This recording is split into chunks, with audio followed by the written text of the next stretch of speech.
I think the reason he ran down the rules is because last night at our first pitch dinner, someone said, "What are the new rules and does it change your coaching?" And I was like, huh. New rules. So, obviously, I think the retention, anytime you can retain your challenges, that's good. There's nothing more infuriating than having to use a challenge in the first inning or second inning, and then you get to the seventh and you can't do it. So I think that changes the sport a little bit. The rest of the stuff is pretty normal. But if you're at John Crop Stadium and you see the replay and it's in our favor, you can boo for a long period of time now. So pretty excited about that. For softball, we are entering our 30th season ever as a program. So Coach Himes and myself are starting our 19th year with the program. But that just goes to show you that how quickly the sport of softball has really, really gotten on the national scene. We're a big sport on ESPN. So once basketball ends, we kind of rule the ratings in the regular season, which is nice. A lot of that's because of the 2-hour time limit, if we can do that. So some of these rules are to keep the game within 2 hours, which is always our goal. Obviously, if you go over, you go over. But that's one of the great things about us is we can do that. Also on staff, we talk about Molly Belcher. She was a player here, so she technically is starting her 20th year, so she's been here the longest. First ever All-American and an SEC legend, so really proud of that. Grace Stonewall, she's in charge of the pitchers. She is starting her 9th year here at Kentucky, so she played for us for 4. She would be the newbie on the staff with the 9 years with the program. We also have Brittany Cervantes. Again, I've lost track how many times she's come and gone, but great professional player. Played in the pro leagues, played in the Olympics, all that sort of stuff. So she's an example of how you can go on, you can have your career in softball and then, advance it into other parts of athletics. I think she just recently finished. She has 2 masters now, including an MBA. So really, really cool stuff. And then also I call them our pit crew. So our staff, our combined staff is amazing. Our strength and conditioning, he's been with UK for, over 18 years. Our trainers over 12, academic advisors over, 25 or so. My boss has been here longer than me. So a lot of continuity in softball. And it's an amazing thing, but it also comes with its challenges. So you have to really fight the desire to be comfortable. I'm really proud of our staff that we go out and we're constantly trying to integrate. The new stuff going on in the sport with technology and stuff help, but just the fact that you're constantly trying to grow and improve the program is a really big deal in today's day and age. So everybody's coming back, so feel good about that. One person that I never talk about is Chris Scholes, who's here in the room. We want to keep him very busy. So the thing about this year's team is different is because it's a season of possibility. We pretty much have a blank slate to do whatever it is we want to do, and we want to keep him busy in the way it's like, wow, we didn't see that one coming. Or, oh, how cool is this team? This team is so much fun to watch. You've got to get to John Crop Stadium and see this team. They're so aggressive. They're electric. Really something. And it's a tall order because he had Skinner in the fall, and that dude was jumping out of airplanes and stuff. So, but I think we can do that. We're a lot of fun. Our team, we have an annual identity talk, what type of team that we want to be. And this year we coincided it with the press conference. And they really, people say a lot of stuff that they don't mean, but I truly believe this in this team. One thing that they want to make sure that they're doing is they're going out there and they're just going to be unrelenting in everything they do. And that really falls suit with what we've been doing all fall. It's a very resilient team, no matter what we're working on, whether, there's physical. And we've had some serious injuries, like not just sort of things, like things that need surgeries. And we already have people that are back and on the mend and doing things and getting ready to start. So I have a lot of pride in that, the fact that they're rehabbing and just going full boat. And, we've had a lot of people change positions, a lot of selflessness going on this team. We're incredibly athletic, but we've had some changes that we've had to do because of our challenges, and they've taken it head on. So really excited about what we can put together. The other thing I would say about this team as we're going is they're very self-led in a positive way. I was thinking about this, and all teams are self-led in the locker room. I know they say sometimes a coach leads, and sometimes at the end of the day, it's the players who are in the locker room, and they're going to lead one way or the other. They're either going to lead with buy-in or, some people who aren't happy with the program are going to lead in their own way if they have the strongest voice in the room. And I can confidently say that the people who have the strongest voice are leading in such a good way. So much buy-in, so much Kentucky pride. They believe in what Mitch is doing here. They just are so thankful for all the upgrades that are happening to our facility, and things are going around. So really excited, and they're voicing it. They're not just saying it to me, they're saying it to each other. So feel great about that. It was funny. There was a day I was not very pleased with something. And so I was like, listen, guys, we aren't going to be doing it. This is not the way we do things. And so I want you to really think about this, because in 2 weeks, I'm going to ask you, we're going to remember this moment, and I'm going to say, what type of team we want to be, which led to the identity talk. It was really interesting because we had our practice. I went to Kroger, got some stuff for the lounge. I was coming back, and I like to do that when nobody's around. And I came back, and there was the whole team in a team meeting by themselves. Now, I don't know what they were talking about. It was none of my business. So I walked away. I did my thing. But I thought that was a really good sign that they took it among themselves to make sure to, straighten out whatever they needed to. And they did. And we've had 2 great weeks since then. So really proud of the leadership we have. Okay, so I alluded to this is the season of possibility. So here are your eligible bachelorettes. Are you ready? Okay, we have six freshmen. You're going to see quite a few of them are starting right away, and they're very, very talented. And I heard a question earlier: the challenges of how do you balance a freshman with a transfer? And the biggest thing, it's obvious, right? Transfers know what they want. They've been there. They can visualize. They're transferring because they want a different future, whether it's they want a different playing time, a different type of team, different culture. Some people want more money. Everybody has their own reasons, but they have a vision of what they want. They've already been through it. Freshmen have no vision. Okay, their vision is in the rear view mirror. It's the vision that they had playing, travel ball or high school ball, and it's the vision that they have with their parents, their families, their friends, and then all of a sudden you put them in a new environment and they don't know themselves and they don't know what they want. But the thing about Kentucky is we have the ability to recruit some incredibly talented people, but along with that talent comes some different challenges. You see it in some other sports. So in softball, if you're a pitcher, you're just dominating people because you're that good. You have no idea why. You'd say, oh, I got a good rise ball, and you're whipping it in the other batter's box, and the umpires, no offense, aren't very good at the youth level. The kids are like swinging like this, and, they're leaving every game with, 12, 13, 14, 15 strikeouts. And that stuff doesn't fly at our level because people actually take pitches. So very, very different games. So, it's different.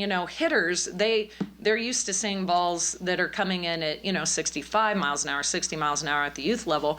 And they're just with no shape and no movement, and they're absolutely crushing them. And so when they get to the college level, they're like, wait a minute. Oh, my swing stinks. Coach tried to change me. I'm terrible. They don't know what's going on. And you have all this. And every single player goes through that when they're a young person. And the thing that I love about this team is they've fast-tracked through all that nonsense. I remember it was in the fall, and we have a center fielder, and she is relentless. Like, she is a really, really cool player. And I was telling her something, and she was like, just tell me what I need to know. I was like, yes, I like this girl. This one's pretty cool. She didn't want it sugar-coated. She didn't care. She just wanted to get better, and she just wanted to know what she needed to know. And that's when I knew we had a good team. I was like, okay, same thing with our left fielder. We have 2 pitchers on the mound that are freshmen. So our freshmen, we have Gabby. We have a catcher in Gabby Hensley. We've got Alexa Riddell, who's been playing center field for us. We have Katie Hershey. We have Maddie Anson, who's been playing in the outfield. You have Abby Hammond, who's here from Lexington. And you have Haley Nutter. So Haley and Abby are on the mound. You're definitely going to see them. They're very good. They're very different. One throws a real heavy drop ball. The other one likes to spin it. Both have great off-speed stuff, but I look for them to make an immediate impact on the mound. The other freshmen you're looking for, at least 2 of them will start in the outfield. You're looking at, right now, Lex has been holding down the center field spot. And you have a little bit of a battle going on on in left field with Maddie in one of our transfers. But MJ's doing a great job in left field. She's an incredible hitter. At her age, I would liken her to, her mentality is more like a Brittany Cervantes or a Kayla Kowalik. Now, she's a different type of hitter, but she lets the game come to her, and she's really smart. So really like what she's got going on in there. We have 3 transfers. We have Reagan Oni, who's here from Kentucky, a Miss Kentucky softball. We have Mackenzie Oslanzi, and we have Carly Sleeman, all very, very talented. Carly brings a ton of power, is a true professional hitter. Really love what she's doing. Now, Kenzie is a power pitcher, very good pitcher. She had an injury she's coming back from in the fall, but feel really good where she's at right now, and she can already give you some quality innings. And Reagan's not very big in stature, but man, that girl can swing it. So it doesn't surprise me that she led the state in home runs when she was in high school. So, you have 9 newcomers, and we have 20 people on the team, so about 50% of the team is new, which is interesting, but the professionalism has been awesome. When people key in on our returners, when they're keying in on our offense potential, the ones that always come to mind, obviously, are you've got Allie Blum, who has moved into the infield for us, which is her true position. So right now, she can play either middle infield position at a high level, but right now we have her at second base. You have Carissa Hamilton, who she has the knack of coming up with some really big hits in some key moments. So really feel good about what she's got going on. She's had to make the move to first base because we had an injury to our first baseman, who was the only returner we had coming back in the infield, and she went down. So been trying to figure out the first base position a little bit. Carissa Hamilton's been very selfless in moving over there. She's got a really long, tall body, and she's a really big team player. So excited to see what she can do. And then obviously you have Peyton Plotz, who's here from Lexington, very steady, really good hitter, has power to all fields. Her and Allie are our headliners who are returning from an SEC stats standpoint. Those are the ones people are keying in on, but we have quite a few people that can back them up, so I feel good about that. And then last year we had another Ava Emmert, who's also from Lexington. She redshirted last year, so tons of power. Really excited to see what she can do with her opportunities. One thing that we need to do as a program is one thing we're absolutely known for is our stingy defense. We're very gritty. We're very good in the circle. That's something that this has sustained this program for the last 19 years in all of our postseasons. And we kind of got away from that a little bit. And again, I go back with the returner thing. When you're young and you're a freshman, you don't really have to play a lot of defense. So when you key on hitters, you bring in offensive potential in your lineup. Sometimes they come with great defensive potential. Sometimes they need work. And the players who seem to do the best are the ones that have an unbelievable support system. And when I'm talking about that, they're the kind of kid that when they call home, I've always said this, and this is what we look for in the recruiting process, in addition to just their overall physicality, it's their support system, right? So when they call home and they say, oh, Coach Lawson's a jerk, she said I needed to die for the ball, or whatever I said. If they call home and their parents like, you're right, she is a jerk, but you're right. Remember that time 12 weeks ago that she didn't give you enough milk? I don't even know what they say. But when the word comes with but, boom, boom, boom, that kid's got a harder road to excellence, right? But if they call home and it's like, okay, gosh, practice was so hard. We had to do this. The fungo was all over the place. The sun was windy. What do they expect from me? And the parent goes, you're right. It is tough. And did you follow, I've got this wrong. If they say, and the coach is a jerk, you're in trouble. If they say, but, why don't you keep at it? But why don't you, say what you need to do? So if they come with the but part, the parent and everybody, it's going to be great. They're going to send. If they come with the and they pile on to it, that's when you're going to have an issue. So I apologize. I had that wrong. But that's what I'm looking for. And right now we have a bunch of parents that are like, but did you do this? But I know you have to change positions, but did you give it your all? Did you figure out your angles? Did you do your weightlifting? Are you doing nutrition the way you need to do it? And that's where I think we're thriving. Back to our stingy defense, I'm really excited. Maddie Clark, right now we have her for the full season. Last year she missed our first 20 games. Elite middle infielder, and right now she's holding down the center field, or holding down the shortstop position. I know. She can play center field, so really good. She's holding down the shortstop position for us right now, so feel good about that. A feel-good story, if all you guys are looking for that, is Ella Emmert behind the dish. I'll tell you, if you would have told me 5 years ago that she would be starting for an SEC team on opening day, I would say, I don't know about that. She has a plus arm. Obviously, that's her talent. But, she's had to put on a ton of weight since she started as a freshman just to increase her power. Very smart, really electric, great communicator with teams, really good feel-good story, doing great stuff behind the dish and really manages the pitching stuff well. So right now she's got the nod on opening day, but have really good catching behind her, so feel good about that. And then Emory is healthy finally, so I feel really good about that. She is probably one of the best defensive catcher or players that we've ever taught. Right now she's moved to the third base position because we kind of needed that, an elite infielder, and also has held down the center field spot for us in the past. So feel really good about Donaldson as well. But of course, everything starts in the circle. From a returning standpoint, we have Sarah Hendigas, who is probably our most experienced in terms of big game innings, in terms of stress innings. She's returning full go, and then we have Carson Fall also returning, who by the end of last season, she had really turned into a veteran. She's a sophomore, but definitely going to be also one of the nation's best. So feel really good about our team, feel great about our parents, just all the support that we have behind us. The thing is, we're really unknown. And so I'm really excited to start on Friday, see what we got. We're starting with a bang. Obviously, we're playing Power 5 teams opening weekend. We're also playing San Diego State, who in the sport of softball might as well be a Power 4 now, I guess, Power 4 team. And then we go to Santa Barbara, where we're playing a postseason team, and then we head up to Stanford, where we play a bunch of teams, including Stanford and Oregon, who are World Series teams. So have a great staff. Great schedule, great team, so feel good about everything that's about to hit us. Questions? Yes. Coach, you talked off the top about the rule change. You're a coach who likes the game within the game, the chess match kind of stuff when it comes to rules and all that. To go back to that original question somebody asked you, how will that affect your coaching? You feel like you'll be more aggressive now? I will. There are times where you know that the call was wrong, but you're always weighing the importance of that moment in the game. And so you're like, yes, I believe that call was wrong, but there's nobody on base or whatever, so you avoid that. But there are long-term consequences to those decisions, because you're like, okay, do I want to turn the lineup over here? Do I just want to eat the out? What do I want to do if there's no run being scored?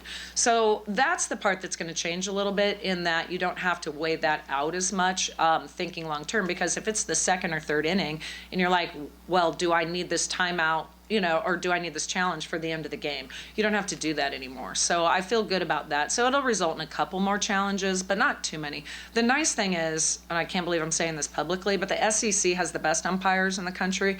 So I know, don't tell them or show them this clip. But now, I don't know that they're perfect, but they're pretty good. So I don't know that it will result in as many challenges as people think. I've had some veteran officials tell me they think replay has altered the way officials everywhere call games, that they lean more on replay. Are you concerned about that?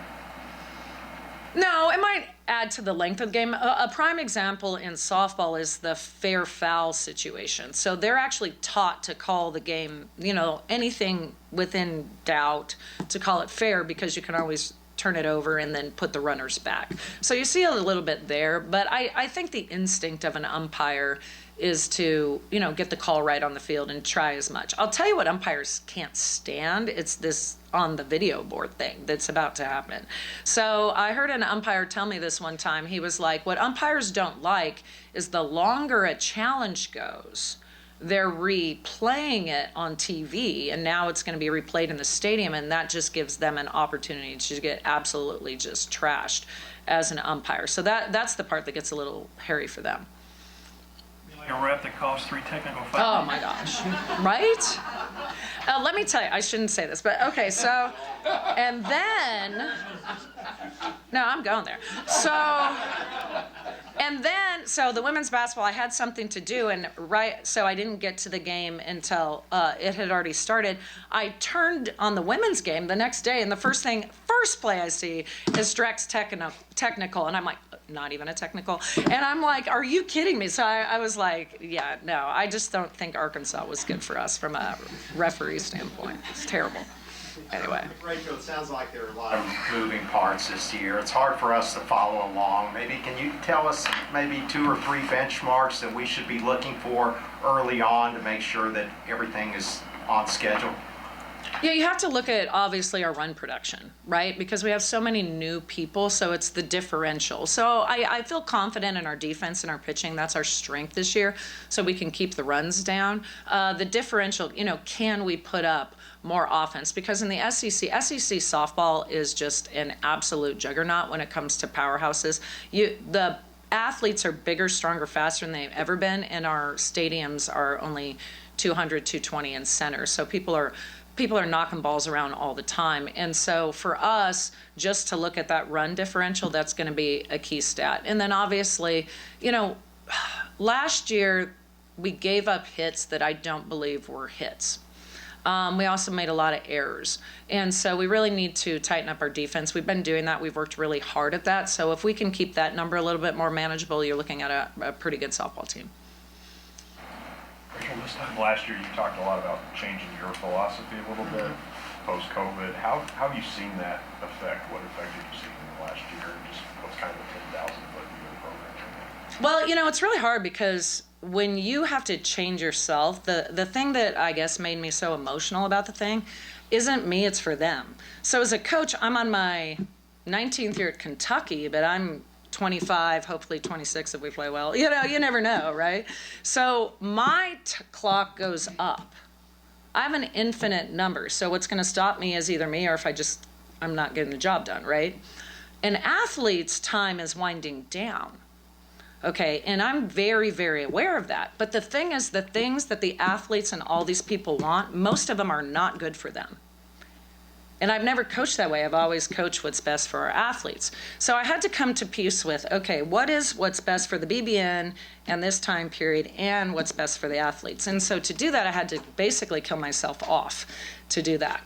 And I'll tell you why I know it's different. Because in the fall, I had 2 players come up to me and say, all right, I heard you used to be a lot meaner. I want the old Coach Lawson back. And I was like, what? I was looking at him and I was like, okay, because now you try to work with everybody and attitude of gratitude and all that crap. And I was like, okay, because let's be real, right? An 18-year-old doesn't know what they want anymore. It's different than it was, 20, 30 years ago.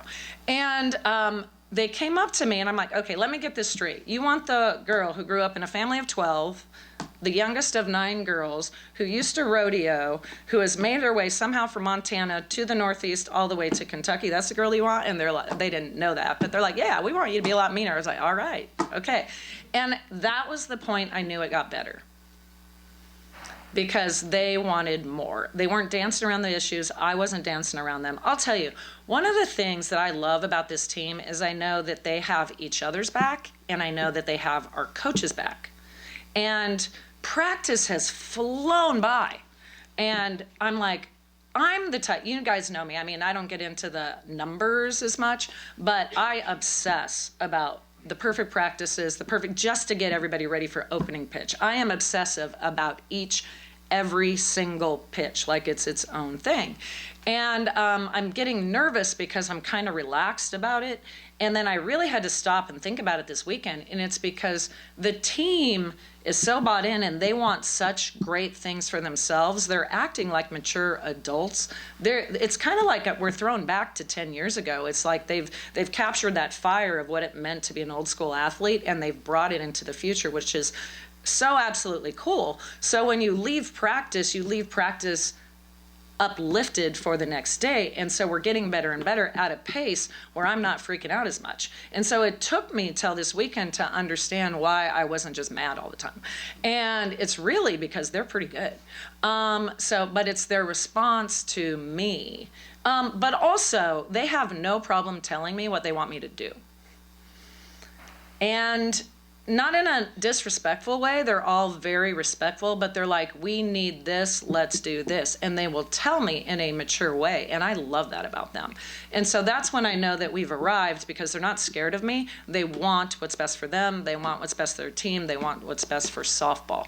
So, I think about what's going on in the state of things. And there's not a single person except for some people in the BBN and us that believe in ourselves, but they don't see what I see every day. Sure, it's going to be rocky at the beginning, but all of these changes that we've made over the last 2 years, it was necessary because we were going this way. And then at the very end of last year, you saw us turn it around and we ended up in the regional final, which was pretty cool. We were not headed that direction, and we quickly turned it around. It was because of the people who have returned that we've turned it around. Got time for two more. You referenced Lauren. Just how can she be a help this year, and what have you seen now for her? Yeah, Lo is awesome because, she had a really freaky injury type of thing that she had to take care of. It was nothing anyone did. It was just like kind of a thing. And she never looked like she to this day has not looked like she had a bad day, but she was on crutches for, 8 weeks at least, right? Non-weight bearing, whatever. And so she came into that. She's finally out of crutches. Actually, she took her first swings with Coach Himes today. And, she came to the office and we're talking about redshirting or not redshirting. And she comes in and she's like, okay, what should I do? I want to do what's best for the team. I go, well, if you're worried about Rachel Lawson, come back and let's see what you can do in April. Because she's so steady, she's good for the team, because when chaos is going on, she has this way to calm people down. But I said, if you're concerned about Lauren, and she's like, yeah, and I want my parents, this was great. She's like, I really want my parents to have the senior year experience. It's like, you want your parents to have the senior year experience. And then it did bring it home. Doesn't every kid want their parents to have a great experience, right? And so Lauren is the type of person who, she can sit there, she can be calming. She has no quit to her, which is really, really cool. But the thing that I've loved the best is immediately when she got hurt, we had other players step up and say, wow, she's a big player on our team. She's mature, she's experienced, and we need to take over this role. And Lauren's helping them do that, which has been pretty cool. So, did she make her decision? Well, we kind of made it. No. I mean, she's got to do what's best for her, and her parents need that senior year. If you knew her dad, he's got to have that year. So anyway, I don't know if I'm supposed to say this stuff, but she's redshirting. Who cares? Okay, here we go. I mean, they'll figure it out by, hey, I don't know, we're 20 games in and she hasn't swung. So, I don't know. Sometimes you wish we were the sport of football. Like in football, how many games can they play and then just magically they get a year back? I don't know how that works. But in softball, yeah, it's 4 until it's 8, until it's 6, until it's, who knows. But our sport, we don't have that, right? Baseball doesn't have that. So, you got to make the most of it when you can. One more. Okay, I'll ask it then. You want to talk about the SEC tournament? Oh, yeah. Okay. So, it's funny because the SEC tournament, awesome. It's going to be happening at John Kropp Stadium. There have been a ton of upgrades. Very thankful for all the work the university has put in. Now, they didn't do it for the SEC tournament. They really are all in on women's athletics. If you've seen what we've done to Memorial Coliseum, if you've seen the Cat Center, all the support that they're putting into all the sports. So I have no doubt that it was going to happen anyway. But the fact that SEC tournament's happening may have changed the timetable a little bit.